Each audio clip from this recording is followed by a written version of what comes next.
Express train से उतरकर मैं पैदल चलता हुआ सातारा बस स्टेशन तक पहुंचा। रात के 12 बज चुके थे। मुझे अपने गांव जाना था, लेकिन इतनी रात में मुझे बस मिलेगी या नहीं, ये एक बड़ा सवाल था।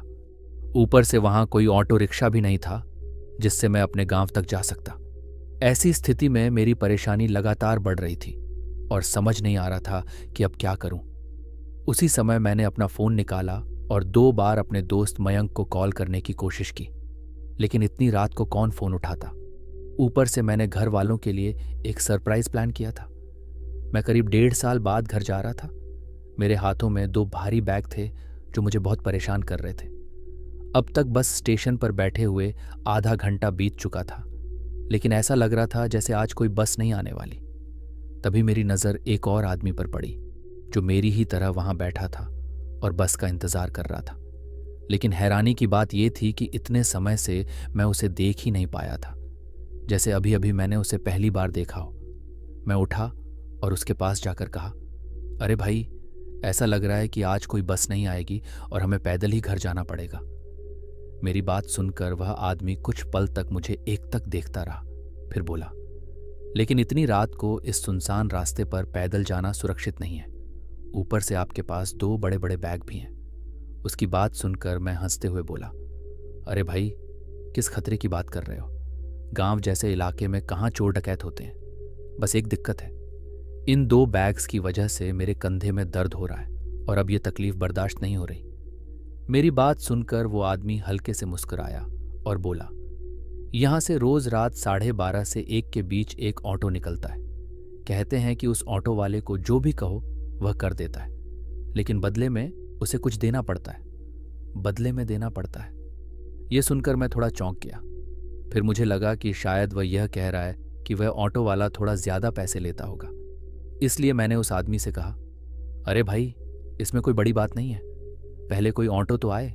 रात के 12 बजकर ऊपर हो चुके हैं। मैं इतना ही बोला था कि वह आदमी चुपचाप अपनी जगह से उठा और दूसरी दिशा में चला गया।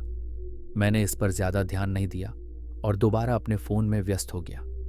इस अंधेरी वीरानी में मेरा फोन ही मेरा इकलौता साथी था जो मुझे बोरियत से बचा रहा था।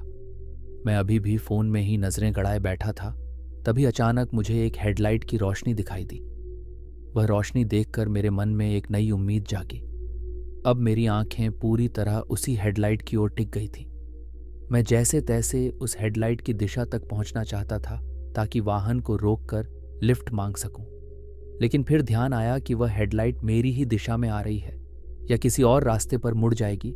ये समझना मुश्किल था, क्योंकि वहां 3 अलग अलग रास्ते थे। जैसे जैसे वो रोशनी और स्पष्ट होती गई, वैसे वैसे मेरे मन में उत्सुकता के साथ साथ थोड़ी सी घबराहट भी बढ़ने लगी। कुछ देर बाद दृश्य बिल्कुल साफ हो गया। असल में वह एक ऑटो रिक्शा ही था। मैंने तुरंत उसके सामने हाथ दिखाया। जैसे ही मैंने हाथ उठाकर उसे रुकने का इशारा किया, वह ऑटो आकर मेरे पास रुक गया। उसके अंदर एक सफेद कपड़े पहना हुआ आदमी बैठा था। उसे देखकर उसकी उम्र का अंदाजा लगाना मुश्किल नहीं था। वह शायद 40 से 50 साल का रहा होगा। उस आदमी ने एक बार भी मेरी तरफ नहीं देखा और सीधे सामने देखते हुए बोला, कहाँ जाना है तुम्हें? मैंने उसे अपने गांव का पता बताया। मेरा गांव यहां से करीब 16 से 17 किलोमीटर दूर था। मतलब उस ऑटो को वहां पहुंचने में लगभग आधा घंटा या 45 मिनट लगने वाला था। मैं तुरंत ऑटो में बैठ गया और मेरे नए सफर की शुरुआत हुई। मुझे लगा कि अब मैं जल्दी ही घर पहुंच जाऊंगा, लेकिन आज मेरी जिंदगी को एक नया मोड़ मिलने वाला था। कुछ ऐसा होने जा रहा था जिसकी कल्पना करके किसी के भी रोंगटे खड़े हो जाए। धीरे धीरे ऑटो ने रफ्तार पकड़ ली और तभी मुझे उस आदमी की याद आई जो शायद मेरे साथ सफर करने वाला था। लेकिन जब मैं ऑटो में बैठा तब वह आदमी कहीं दिखाई ही नहीं दिया। ऐसा लग रहा था जैसे वो सिर्फ मुझे यह बताने के लिए आया था कि यहां से एक ऑटो रिक्शा जाती है। अब तक ऑटो तेज रफ्तार में सड़क पर दौड़ रहा था। तभी मैंने उस ड्राइवर से पूछा, भाई, आप इतनी रात को सड़कों पर क्यों घूमते हो? क्योंकि रात में तो ज्यादा लोग सफर नहीं करते। मेरे इस सवाल का उसके पास कोई साफ जवाब नहीं था। फिर वह बोला, ये रास्ता ही मेरा घर है। मैं यहीं रहता हूं, यहीं घूमता हूं। पिछले 10 सालों से मैंने ये रास्ता नहीं छोड़ा। दोस्तों, सच कहूं तो उसके इस अजीब जवाब को सुनकर किसी को भी हैरानी होती, मुझे उसकी बात इतनी अजीब लगी कि मैंने तय कर लिया कि उससे ज़्यादा बात करना ठीक नहीं, क्योंकि उसे देखकर ऐसा लग रहा था कि शायद उसका मानसिक संतुलन ठीक नहीं है। मैंने अपना मोबाइल निकाला और उसे चालू करने की कोशिश की, लेकिन ऑटो में बैठने के बाद ऐसा लगा जैसे मेरे मोबाइल का नेटवर्क ही गायब हो गया हो। मुझे कुछ समझ नहीं आ रहा था कि आखिर यहाँ हो क्या रहा है। इसी दौरान मुझे महसूस हुआ कि कोई मेरे पीछे बैठा है और उसका गर्म सांस मैं अपनी गर्दन पर साफ साफ महसूस कर सकता था। उस गर्म सांस को महसूस करते ही मैं अचानक पीछे पलटा और जो देखा उसने मुझे हिलाकर रख दिया। वास्तव में मेरे पीछे वही आदमी बैठा था जिसने कुछ समय पहले मुझे इस ऑटो के बारे में बताया था कि इस ऑटो से मैं अपने गांव तक जा सकता हूं।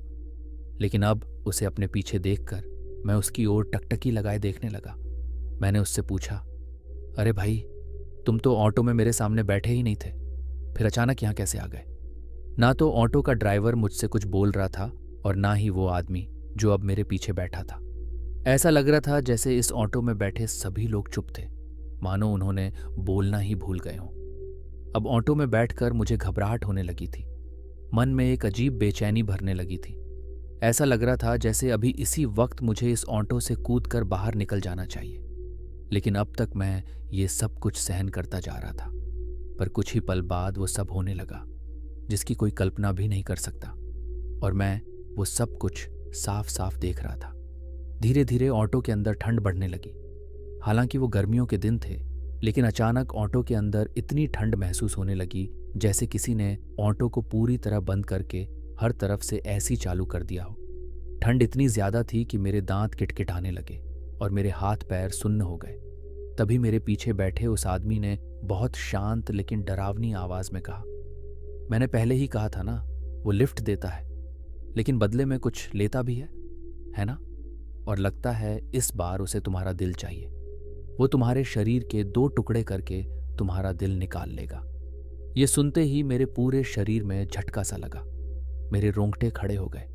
मैंने डरते हुए उसकी ओर देखा और कहा, अरे भाई, ये पागलों जैसी बातें क्यों कर रहे हो? क्या तुम पागल हो? मैं उससे कुछ और कहने ही वाला था कि तभी ड्राइवर ने अचानक पीछे मुड़कर मेरी ओर देखा और ठंडी आवाज में बोला, वो सच कह रहा है। जैसे ही मैंने ड्राइवर के चेहरे की ओर देखा, ऐसा लगा जैसे मेरे पैरों के नीचे की जमीन खिसक गई हो। मेरी आंखों को उस पर यकीन ही नहीं हो रहा था, क्योंकि अब वह आदमी एक सामान्य ड्राइवर नहीं लग रहा था, बल्कि किसी भूतिया फिल्म में दिखने वाले डरावने राक्षस जैसा दिखाई दे रहा था। उसका चेहरा बेहद भयानक था। दोस्तों, वह पल मेरे लिए इतना डरावना था कि मेरे हाथ पांव काम करना बंद कर चुके थे। अगर उस समय मेरे शरीर ने साथ दिया होता तो मैं उसी वक्त उस ऑटो से कूदकर बाहर आ गया होता। बाद मेरा जो भी होता मुझे मंजूर होता। और अचानक मुझे ऐसा महसूस हुआ जैसे किसी ने मेरे सिर पर जबरदस्त वार किया हो। लेकिन अजीब बात यह थी कि मुझे उस चोट का कोई दर्द नहीं हुआ। बस मेरा सिर इतना सुन्न हो गया कि मेरे आसपास की चीजें साफ साफ दिखने लगीं। कुछ ही पलों में मेरी आंखों के सामने अंधेरा छा गया। जब मैं होश में आया तो देखा कि मैं अब भी उसी ऑटो में बैठा हूं। वह ऑटो धीमी गति से एक अनजाने रास्ते पर आगे बढ़ रही थी। उस रास्ते के दोनों ओर गहरी खाइयां थीं। ऐसा रास्ता मैंने पहले कभी नहीं देखा था। अब मुझे ऑटो से कूदने की भी हिम्मत नहीं हो रही थी, क्योंकि अगर मैं कूदा होता तो सीधा उन खाइयों में गिर जाता और शायद फिर कभी अपने घर नहीं लौट पाता। अब मेरी सारी उम्मीदें खत्म हो रही थीं। वह ऑटो ड्राइवर चुपचाप ऑटो चलाता रहा, लेकिन मेरे पीछे बैठा वह आदमी अब कहीं दिखाई नहीं दे रहा था। तभी उस ऑटो ड्राइवर ने मुझसे पूछा, भाई, आपको कहाँ उतारना है? आपने अभी तक बताया नहीं। उसके इस सवाल से मैं फिर से उलझन में पड़ गया। अब समझ नहीं आ रहा था कि जो कुछ हुआ वो सच था या बस कोई सपना। ड्राइवर बिल्कुल शांत था, जैसे कुछ हुआ ही ना हो। उसने ऑटो को सड़क के किनारे रोक दिया और मुझे नीचे उतरने के लिए कहा। मैं जल्दी से नीचे उतर गया और इधर उधर देखने लगा। लेकिन सबसे चौंकाने वाली बात यह थी कि जहां कुछ देर पहले गहरी खाइयां दिख रही थीं, वहां अब कुछ भी नहीं था। मेरे दिमाग में हजारों सवाल घूम रहे थे। ये सब क्या चल रहा था? कभी वो आदमी भूत जैसा लगता तो कभी वो भयानक खाई दिखती। मैंने हिम्मत जुटाई, ड्राइवर की तरफ मुड़ा और जोर से पूछा, तू है कौन और तुझे मुझसे क्या चाहिए? पहले तो उसने कुछ नहीं कहा, लेकिन फिर उसके ठंडे और डरावने स्वर में जवाब आया, मुझे वही चाहिए जो थोड़ी देर पहले भी चाहिए था, तुम्हारी मौत। अब मुझे यकीन हो गया कि यह सब कोई सपना नहीं था, बल्कि हकीकत थी। और जब तक ये आदमी मुझे खत्म नहीं कर देता, तब तक वो मेरा पीछा नहीं छोड़ेगा। लेकिन मैं भी इतना आसान नहीं था। मुझे वो कोई पागल सीरियल किलर लग रहा था। उस सुनसान रास्ते पर मैं पागलों की तरह भागने लगा। मेरे पीछे कोई है, इस डर से मेरे पूरे शरीर में झुरझुरी दौड़ गई थी। वो पूरा रास्ता वीरान और खाली था। दोनों ओर ऊंचे ऊंचे सागवान के पेड़ खड़े थे। उस रास्ते पर दौड़ते हुए मुझे एक अजीब सी जानी पहचानी सी अनुभूति हुई। मेरे मन में विचार आया, ये रास्ता मैंने पहले भी कहीं देखा है। हाँ, मैं इस रास्ते से पहले भी गुजरा हूं। करीब 1.5 साल हो गए थे मुझे अपने गांव गए हुए, इसलिए गांव के रास्ते मुझे अब ठीक से याद नहीं थे। तभी अचानक मेरी नज़र सामने एक चबूतरे पर पड़ी। वह चबूतरा देखते ही मेरी पुरानी यादें ताज़ा हो गईं। यही वो जगह थी जहां 2-3 साल पहले मैं अपने दोस्तों के साथ ताश खेला करता था। ये देखकर मेरे मन में एक बार फिर उम्मीद की किरण जागी। मैं पूरी ताकत से दौड़ने लगा, लेकिन उसी वक्त मेरी बगल से एक ऑटो तेज रफ्तार में निकला और जाकर ठीक रास्ते के बीचों बीच रुक गया। अब मुझे साफ समझ आ गया कि यहाँ कुछ भयानक होने वाला है। डर के मारे मैंने झटपट रास्ते के किनारे पड़े 2-3 बड़े पत्थर उठाए और उन्हें उस ऑटो पर फेंकने लगा।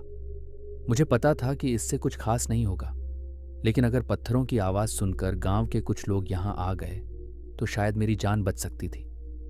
मैं लगातार पत्थर फेंकता रहा। कुछ देर बाद अचानक चबूतरे की दिशा से 2 आदमी तेजी से मेरी ओर दौड़ते हुए दिखाई दिए। उन्हें देखकर मेरे शरीर की सारी ताकत जैसे वापस लौट आई और मेरे दिल में एक बार फिर से हिम्मत जाग उठी।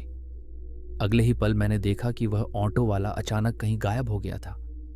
ऑटो भी अब कहीं दिखाई नहीं दे रहा था, लेकिन सौभाग्य से वो दोनों लोग अब मेरे बहुत ही करीब पहुंच चुके थे।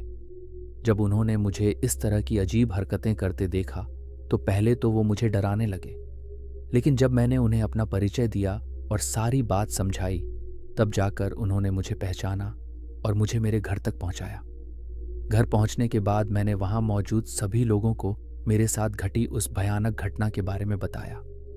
मेरी कहानी सुनकर सब लोग बस मुझे देखते ही रह गए, जैसे उन्हें मेरी बातों पर यकीन ही नहीं हो रहा था।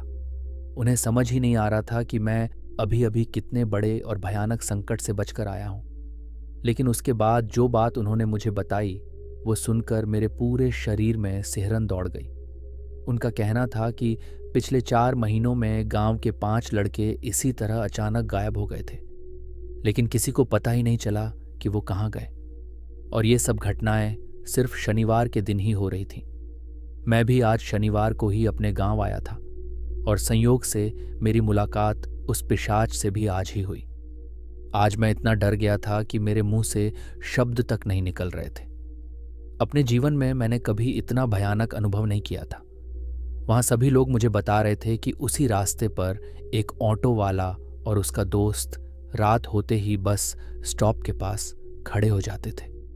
अगर कोई मुसाफिर दिखता तो उसका दोस्त कहता, अब कोई भी बस नहीं आएगी गांव के लिए। अगर आपको अगले मोड़ तक जाना है तो थोड़ी देर में एक ऑटो आएगा जो आपको वहां तक छोड़ देगा। ऐसा कहकर वह मुसाफिर को उस ऑटो में बैठा देता। फिर वह ऑटो किसी सुनसान जगह पर जाकर रुकता और वहां वे दोनों उस मुसाफिर को डरा धमकाकर उससे पैसे, मोबाइल आदि छीन लेते और भाग जाते।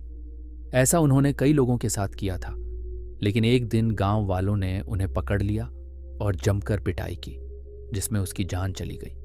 लेकिन कुछ लोगों का कहना है कि आज भी वह ऑटो, उसका ड्राइवर और उसका साथी उसी रास्ते पर दिखाई देते हैं, यानी अब वे आत्माएं बन चुके हैं। ये बात सुनकर मेरी रूह तक कांप गई। आज मुझे एहसास हुआ कि मैं कितने बड़े संकट से बचकर आया हूं। दोस्तों, ये मेरा खौफनाक अनुभव कैसा लगा, कमेंट में ज़रूर बताना। जल्द ही मिलेंगे एक और डरावने अनुभव के साथ।